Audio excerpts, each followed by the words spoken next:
Have you ever looked in the mirror one morning and thought, when did I start looking so tired? Or maybe you've found yourself feeling more drained lately, even after a full night's sleep, and you're not sure why. If you're over 60, these little changes can be confusing, even a little scary. Most of us expect aging to bring some new challenges. But what if I told you that some of the habits we do every day, without even realizing, might be speeding up that aging process? Quiet, seemingly harmless routines that slowly wear down your energy, your health, and, yes, even your lifespan. In this video, we're going to talk about 5 silent habits that many seniors have after 60. Habits no one really talks about. Habits that don't seem dangerous at first, but over time, they can lead to fatigue, chronic illness, and even shorten how long you live. The good news? Once you spot these habits, you can change them, and it's often easier than you think. Let's start with the very first one. It's something most people do first thing every morning, and yet it could be setting your health back more than you know. It sounds simple, right? Just sitting. Maybe in your favorite recliner, with the TV playing softly or a newspaper on your lap. After all, you've earned a bit of rest after so many years of hard work. But here's the problem. The human body was never designed to sit still for hours at a time, especially not after 60. The truth is, prolonged sitting is one of the most silent health threats for older adults today. It may not hurt, it may not feel dangerous, but every hour you spend sitting without moving slows your metabolism, weakens your muscles, reduces circulation, and increases your risk of everything from heart disease to memory loss. Let me tell you about Mr. Henry Davis, a 73-year-old former school principal I met a few years ago. After retirement, he settled into a comfortable routine: coffee and TV in the morning, long hours reading, and evenings on the couch. At first he enjoyed the slower pace, but within a year he noticed his legs getting stiffer, stairs becoming harder, and a strange heaviness in his chest after walking even short distances. His doctor told him his sedentary lifestyle was quietly damaging his heart and accelerating muscle loss. The scariest part? Henry didn't realize what was happening, because it all felt so normal. And that's exactly what makes this habit so dangerous. When you sit for long periods, your circulation slows down. Less oxygen gets to your brain. Your joints stiffen, and your muscles, especially in your legs and core, start to shrink. This doesn't just affect how you move. It affects how you think, how you sleep, even how long you live. Some studies show that sitting for over 8 hours a day can increase your risk of early death just as much as smoking. But the good news? You don't need to run marathons to fix it. The key is breaking up your sitting time. Here's what Henry did, and what you can start today. Every 30 minutes, he stood up and walked around the room. Nothing fancy, just movement. During TV commercials, he'd do a few slow stretches or walk to the kitchen and back. He placed a sticky note on his coffee table that simply said, "Move."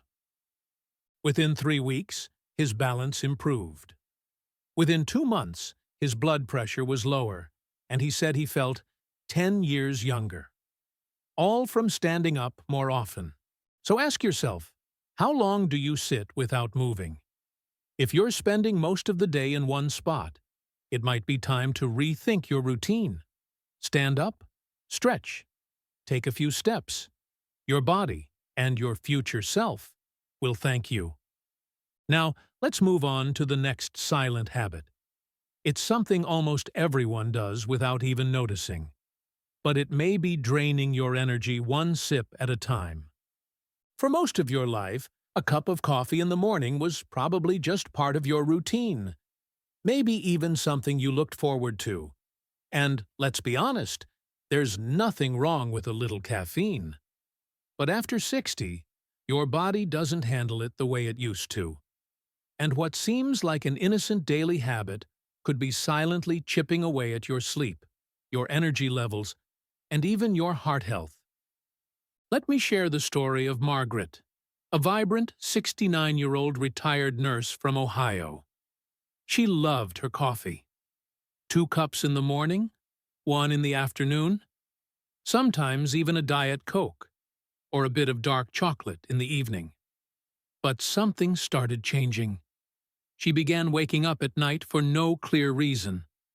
Her heart would race. Her thoughts felt scattered. And by morning, instead of feeling rested, she felt exhausted. She blamed it on age.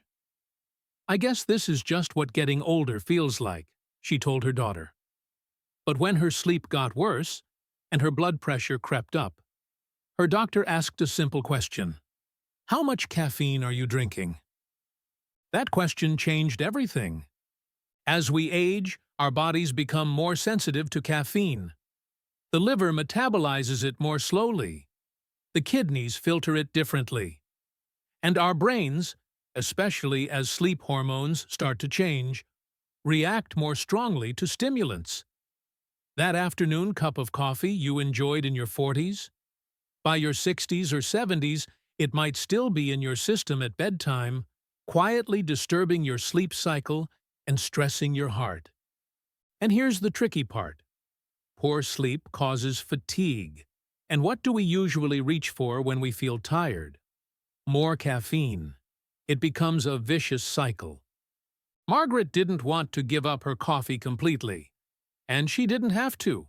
She simply made a few small changes.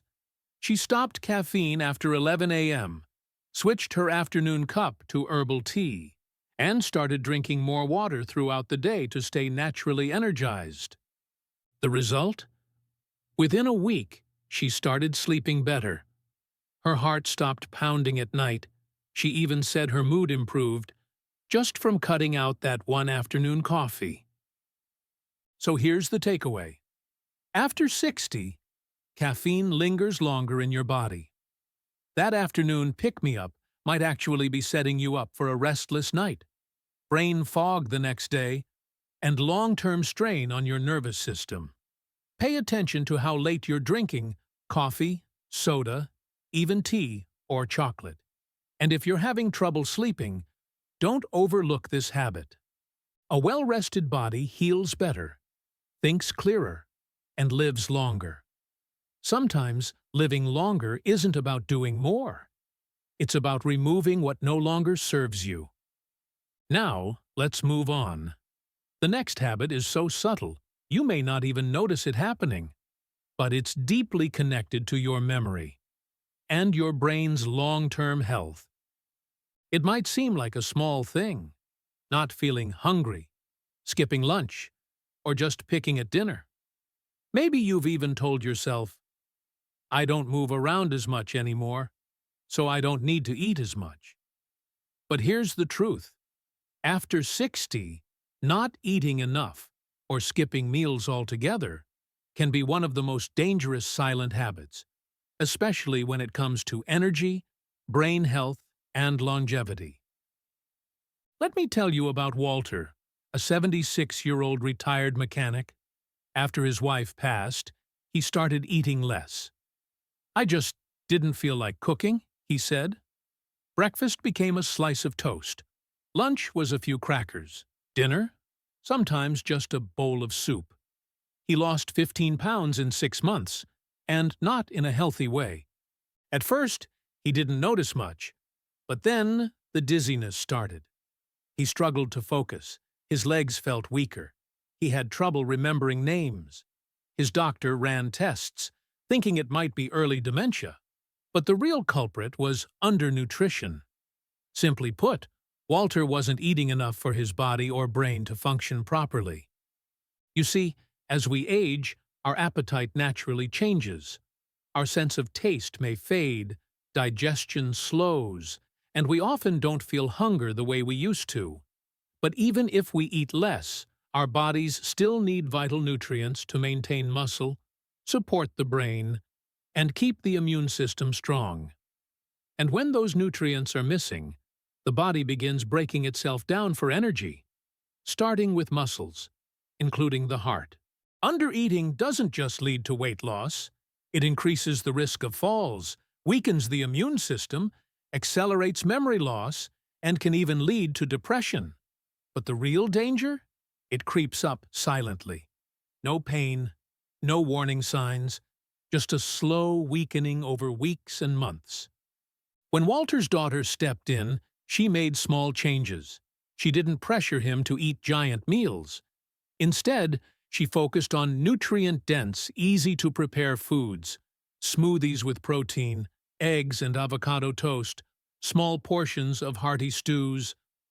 Within weeks, he regained some strength, felt more alert, and even started gardening again. So ask yourself, or someone you love, are you eating enough? Not just calories, but real food, protein, fiber, healthy fats, vitamins. Because after 60, food becomes medicine.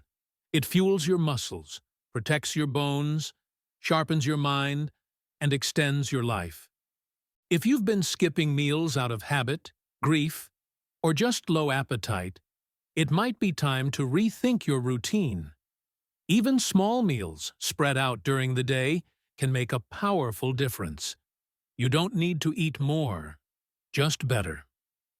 Coming up next, we'll talk about a habit that starts with your thoughts, but can quietly affect your entire body if left unchecked. Most people think of stress as something loud, a crisis, a meltdown, a dramatic panic. But the truth is, after 60, stress often shows up quietly. It doesn't always look like anxiety. Sometimes it looks like clenched jaws, a racing mind at 2 a.m., or a tired heart that never quite relaxes. That's what happened to Janet, a 72-year-old widow living in Florida. She wasn't working anymore. She had no deadlines or urgent demands. But inside, she carried a constant hum of worry. Thoughts about her health, her grandkids, the state of the world. They followed her from morning coffee to bedtime. And while she didn't cry or complain, she started feeling tired all the time. Her back ached. Her blood pressure rose. Sleep became restless. She thought she was just getting older. But her doctor saw it differently. "You're carrying stress in silence," he said. And it's true. Chronic stress doesn't always shout. Sometimes it just lingers. And that quiet tension, especially after 60, can be dangerous. Here's why. When you're under stress, even low-grade, your body releases a hormone called cortisol. In small doses, it's helpful. But when it's constantly elevated, it weakens your immune system, increases inflammation, disrupts sleep, and even shrinks areas of the brain responsible for memory. What's worse, the older we get, the less resilient our systems become. That means long-term stress can do more damage, faster. You might not realize it's stress. Maybe it feels like your chest is always a little tight, or like your shoulders are always tense. Maybe you're more irritable, or you lose your patience quicker than you used to. Maybe you don't laugh as easily. All of those are clues. But here's the good news. You don't have to eliminate all stress. You just need to release some of it. Janet didn't go to therapy or start meditating 3 hours a day. She just began with 10 minutes. She took slow walks after dinner without her phone. She started journaling before bed, just writing out whatever was on her mind. She made a habit of calling her sister every Sunday, even if she didn't feel like talking. And she started practicing slow, deep breathing, 3 minutes in her chair each morning. The difference? Within a month, she said she felt lighter. Her blood pressure dropped. Her sleep improved. And most importantly, she started laughing again. So ask yourself, what are you holding inside? You may not think of yourself as stressed, but your body might be telling a different story. Listen to it. Because peace of mind isn't just about feeling good. It's about living longer and better. Next, let's talk about a habit that's rarely discussed, but plays a huge role in how fast we age, especially when we spend more and more time alone. You may not notice it happening at first. A few missed phone calls, a canceled lunch, a feeling that it's just easier to stay home. After all, crowds feel overwhelming, conversations can be tiring, and sometimes, well, it's just quieter when you're by yourself. But here's the truth. Spending too much time alone after 60 can quietly damage your health more than most people realize. Take Mr. Leon Harris, 78, a retired postman from Minnesota. After his wife passed, he stopped attending his weekly bowling group. The neighbors who used to drop by stopped hearing from him. He told himself he was fine. He liked the quiet. But over the months, something shifted. He started sleeping more during the day, forgetting names, and losing interest in meals. He felt more tired, more confused. His doctor finally said it out loud. "Leon, I think you're lonely." It surprised him. He wasn't sad. He wasn't crying. But inside, he was missing something essential: human connection. Studies have shown that loneliness in older adults is just as harmful as smoking 15 cigarettes a day. That's not an exaggeration. Isolation raises your risk of heart disease, memory loss, depression, and even early death. And the worst part? You might not feel lonely in the way you expect. You might just feel numb, tired, or disconnected. After 60, your world often gets smaller. Friends move, loved ones pass, health limits your outings. But when we stop reaching out, our brains and bodies start to slow down. Social interaction, even small moments like chatting with a neighbor or sharing a joke at the grocery store, keeps your brain active, your heart healthy, and your spirit alive. When Leon realized this, he didn't try to jump back into a busy social calendar. He just started small. A weekly call with his niece, Sunday breakfast at the local diner, where familiar faces smiled at him. He even started writing postcards to old friends, not for replies, just to feel connected again. Within months, his energy returned, his memory sharpened, and best of all, he smiled more. You don't need a dozen friends or daily parties, but you do need connection. A phone call, a walk with a neighbor, a hobby group, even online. Because after 60, connection isn't optional, it's survival. So ask yourself, when was the last time you had a real conversation, the kind that made you laugh or think? When was the last time someone asked, "How are you really doing?"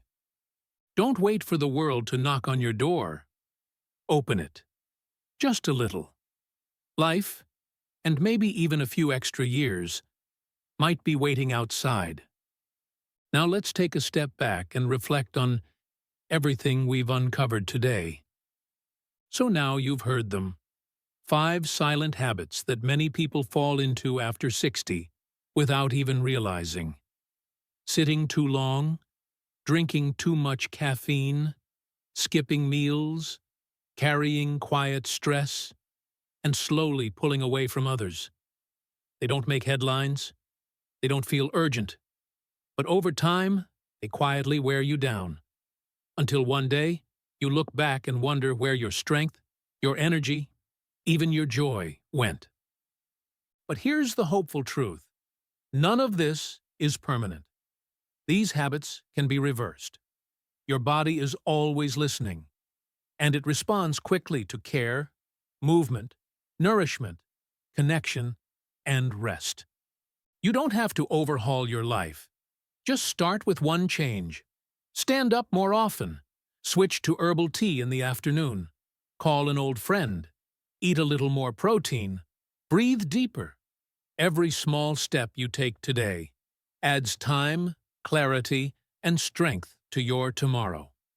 Because after 60, the goal isn't just to live longer, it's to live better, with more energy, more purpose, and more peace.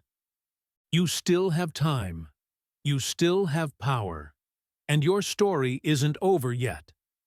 Now let's wrap up with one final note from the heart. Thank you so much for staying with me all the way to the end.